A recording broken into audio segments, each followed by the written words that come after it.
All right, so I got a question. I'm hiding out in my bathroom right now. It's all sorts of chaos outside.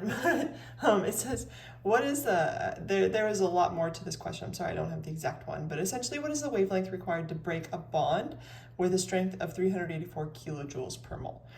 All right, so we know that we're gonna be looking for wavelength at some point, right? So that's lambda, so that's gonna be our big question mark.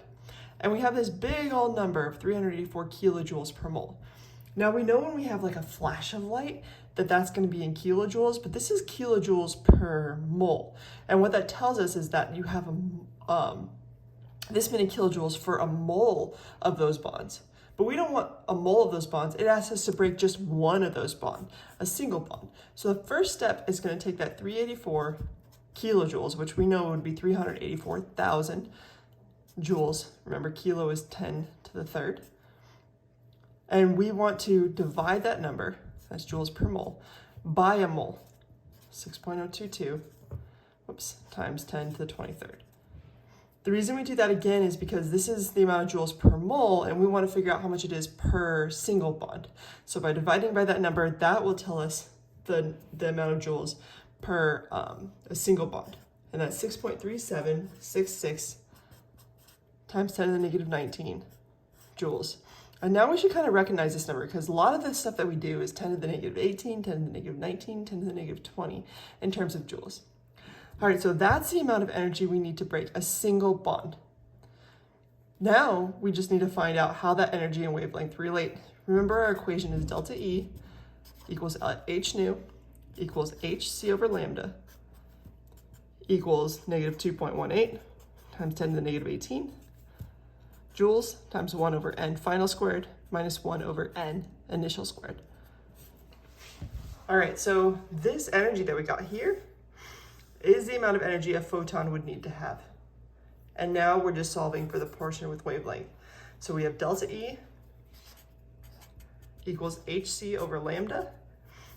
And we know that delta E is this 6.3799, or excuse me, 766 times 10 to the negative 19 joules.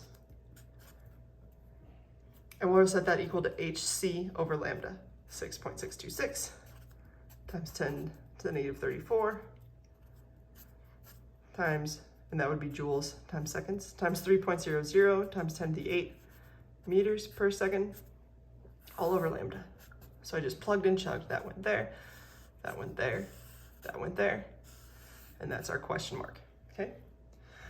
So remember when we're solving for lambda here, or anything that when we have our x that's down here, we just take those two things and swap them, and that will help us solve our problem. So lambda is going to be equal to 6.626 times 10 to the negative 34 joules times seconds times 3.00 times 10 to the 8 meters per second, all over our 6.3766 times 10 to the negative 19 joules.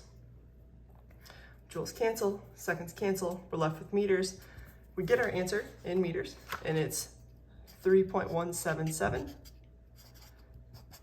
times 10 to the negative 7 meters. And it depends if the question asks for it in nanometers or not, but we know that oftentimes it does, and we know that there are 10 to the negative 9 meters in a nanometer. And this would give us an answer of 312 nanometers. I round it to 3 sig bigs. All right, so hopefully that helps give you some idea. But again, anytime we're given some kind of energy, something per mole, just divide it by 6.022 times 10 to the 23rd, and that gives you the energy per individual photon. And then it's business as usual. So, all right, I hope this helps you guys.